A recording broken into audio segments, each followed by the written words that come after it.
deck review. Morning guys, what's going on? It's me, online brother Jaspas deck, and welcome back to the vlog. Today, before we start the vlog, here, check this out.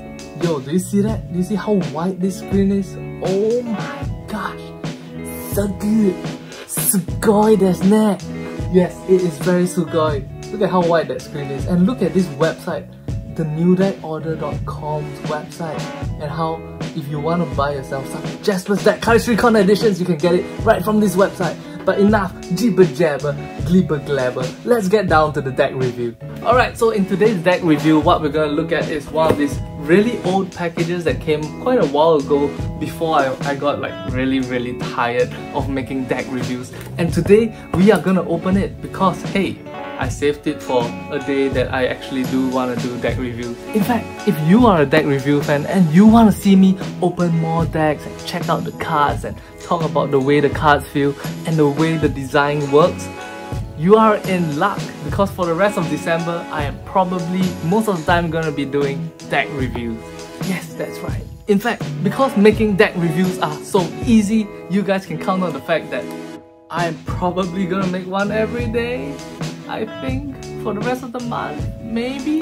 Open this package up. This package is from Korea, so I'm gonna guess that it's probably from the its team, unless you know some new players have appeared in the Korean card designing community. Let's go. It comes in pink bubble wrap. Never seen pink bubble wrap before. Pretty cool. I give it a score of 6 upon 10. Alright. Another layer of bubble wrap inside, and boom, just like that. Oh, the Treble Clef deck. I think I've done a deck review on the Treble Clef deck like maybe a year or two ago. The previous one was red, this one's blue, this one's black. It sounds like someone's following the Fontaine formula. Let's compare and contrast the blue and black Treble Clef. If you look at the front of the box right here, the blue one is minimalist. It has just the treble clef and the words treble clef, whereas the black one comes with the music sheet looking lines with the words treble clef going right down the center of the lines. At the bottom it says black, in case you can't tell that this is black. If you compare this side, the black one comes with the words John and JD14 Playing Card Company, GBC 300 stock plus butter finish. Ooh, did someone say butter? That sounds very nice. On the blue one, however, it doesn't come with the text that says anything about the stock nor finish of the cards. If we flip it on to the other side, the black one has a musical note that continues on this line and the word unlimited right down the side, whereas the blue one doesn't. The blue one seems to be a much more minimalist take on the box compared to the black version. In fact, if we look at the back of the box, the blue one doesn't have any detail at all, it's just pure blue, whereas the black one comes with the design of the cards. Pretty interesting design choice. The bottom of the box is also formatted completely differently, with the blue one having the logos on the left, and it says designed by John Cho and JD14, printed by JJPC. I'm not sure where JJPC is, but I find it interesting that over here it writes WJPC, which is the Chinese printing company.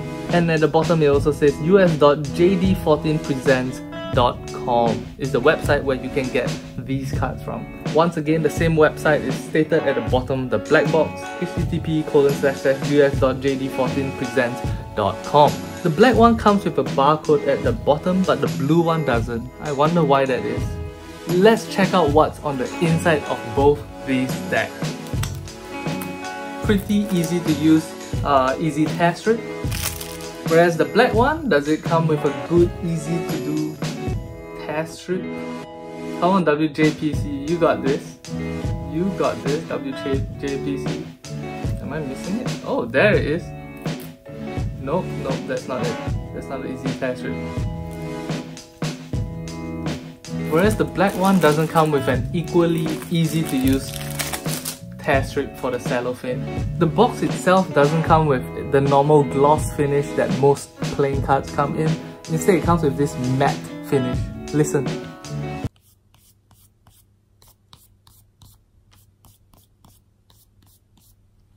interesting. First, let's go to the black one, which is apparently unlimited edition. Take it out of the box. Ooh, these cards feel interesting. Very interesting.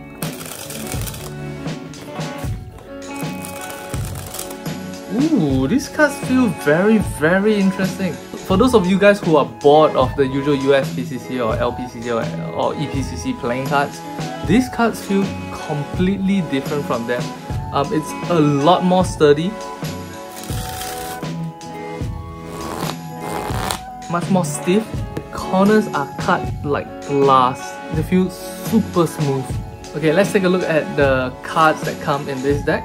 One ad card, two jokers, two similar looking jokers, and that's it. This is a 55 card deck. Very interesting. I haven't had a 55 card deck in a long time. Oh, I can't get over how these cards feel. They're so interesting. Alright, let's try farrowing it and seeing whether the cards farrow from top to bottom or bottom to top. Bottom to top looks and feels very easy. Let's try top to bottom.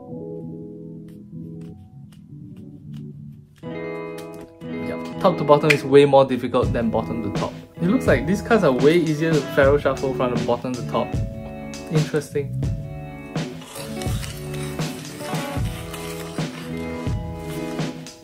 That's not good overall. There we go, much better. For one thing, because of the way the cards are cut, the edges of the cards feel hyper smooth. It almost feels as if you'll need to take some time to get used to how these cards feel on your fingertips as you are handling them. The USPCC cards feel way more rough on the edges, like that. Whereas the WJPC playing cards, if you look at it, it's way more smooth on the edges.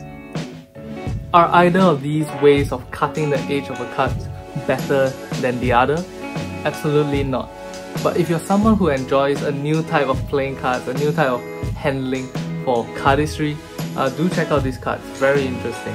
This is what the Ace of Spades looks like. A normal standard size Ace of Spades, Two of Spades, 3, 4, 5, 6, 7, 8, 9, 10. The court cards are where the cards get a little bit of customization. It's not completely different from your standard court cards. The Jack of Hearts looks really derpy. I like it. Queen of Hearts. Oh, the King of Hearts looks so angry. Look at that. Jack of Clubs. Oh, the Jack of Clubs looks so sad. Like, the Queen of Clubs. Ooh. The King of Clubs. Ooh. The diamonds look like displeased people. Look at the Jack of Diamonds, like, scorn. Queen of Diamonds, like, scorn. The King of Diamonds, like, well, the King of Diamonds doesn't look very unhappy, but hey, that's what the cards look like. If you look at the backs of the card, the treble clef in the middle is the centerpiece of the entire design. Around the borders of the cards are these interesting stuff, like you see this musical note that has been stretched out across the entire top border. The ultra thin lines on the backs give this deck an exquisite feel without it feeling like it's an old-timely kind of deck, because of the more modern aesthetics over here, and over here. Let's give the deck a fan. Ooh. Because of the way this thing right at the corner is aligned with the corner, it gives a very thick black bar going across the top like that. Whereas these very ultra thin lines over here on this part of the card causes this part here to look almost grey-like. Very interesting. Interesting, because of the amount of black ink over here, in a slicing waterfall, this entire bar up here looks like almost as if it's a grey bar sliding down. Whereas this black area over here creates almost a black flowing like line that goes down. But because of how thick this extra border is in the middle here, it doesn't allow the black to become super pronounced as it slides down from one hand to the other. Very interesting touch. Let's take a look at how these cards look like in some movement.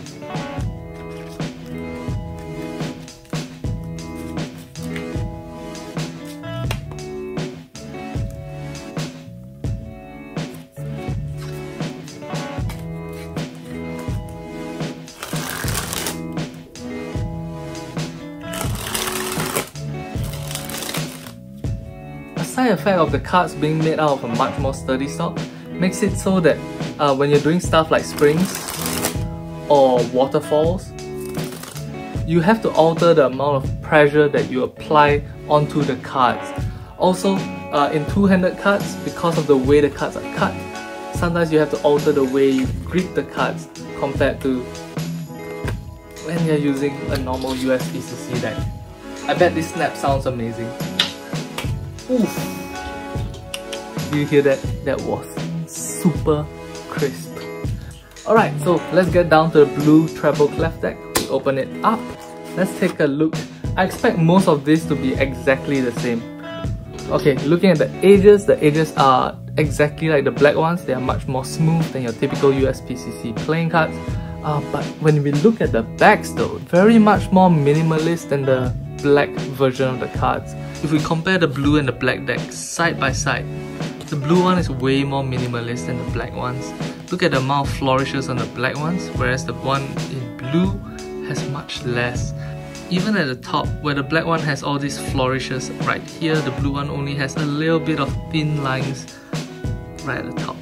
If we look at the top left corner, here there's this, I'm not sure what instrument that is. I'm sure somebody's gonna correct me in the comment section, but is that a banjo? I'm not sure. Whereas the blue one has a harp. This little amount of customization really adds a lot to the characteristics of both the decks.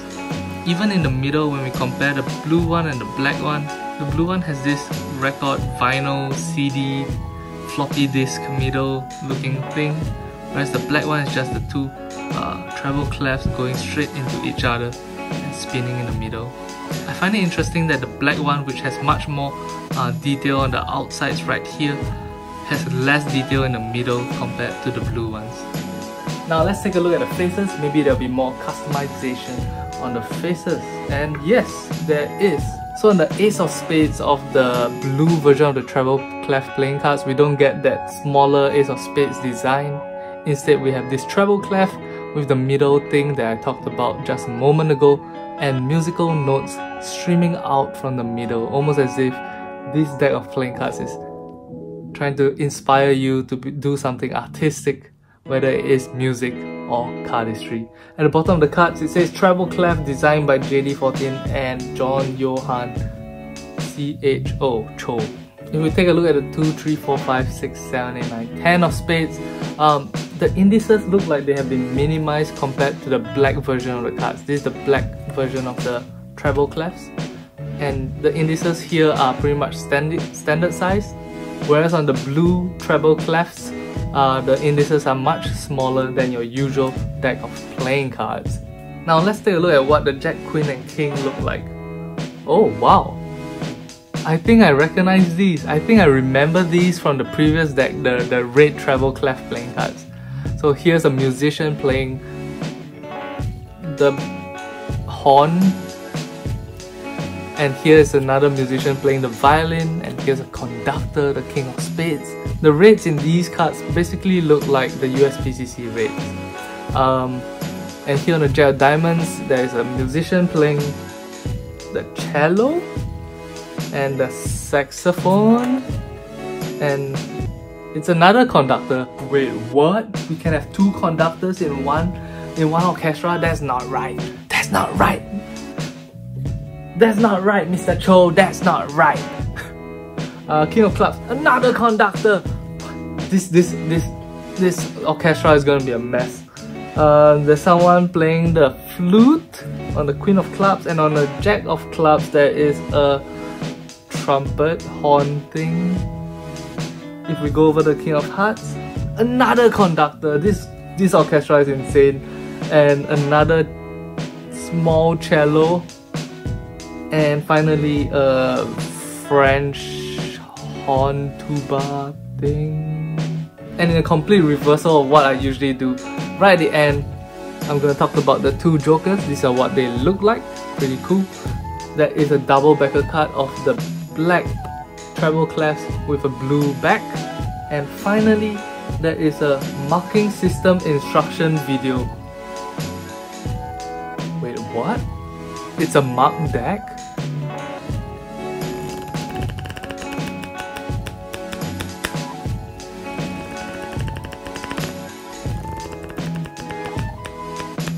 Oh my gosh, they put the markings there.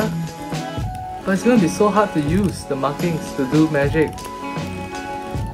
Let's take a look at what the cards look like in movement.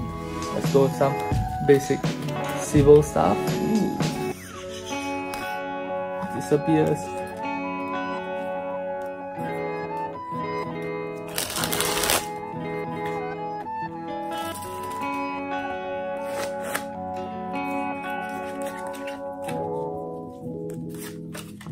Alright guys, so that's our look at the Treble Clef playing cards. Now, some of you guys may remember that I'm doing a giveaway once the decks in the giveaway brick is filled. But since Christmas is coming along and I want to sort of like spread the love of playing cards with you guys, I decided to call this giveaway short. What this means is that right now, these 6 decks that are in the giveaway brick are going out to one of you guys. And that one lucky winner is Bao's Yang! Woo! Woo! Shouts to Bao's Yang, thank you for always leaving comments and supporting the vlog channel. I couldn't be here without you, bro. Thank you so much for your support. So this half brick of 6 cards is going your way, Bao's Yang. I hope you enjoy the cards. DM me on Instagram so that you can collect your giveaway prize. Oh no, Jaspas is ending the giveaways. I want to win more cards, but he's not giving away cards anymore. That is not right, bro. In fact, from now until the end of this month, every single non-NDO deck that I review, I will be giving away to one of you lucky buggers out there. All you have to do to enter the giveaway is drop a comment in the comment section below. Watch the video until the end of the video for any secret hints or secret clues as to any games that I'm playing with you guys. And to share the video with your friends. I mean, to be honest, I probably can't track every single share that happens in the real world. But if you share this video and the video gets more views and I realize, oh shit, there's so many people sharing the video, then I can give away more cards, right? So do that. Share the video with your friends. Let them know Jaspas is doing giveaways. Go leave a comment. Go drop a like and help him attain Cardistry world dominance. Yes, not to mention he's also giving away free cards on the blog. Let your friends know. Alright guys, so I want to give away this deck of cards by maybe the end of this week. Thank you guys very much for watching. Look forward to the announcement to the giveaway winners, probably by the end of this week. And I'll talk to you guys tomorrow. Bye bye.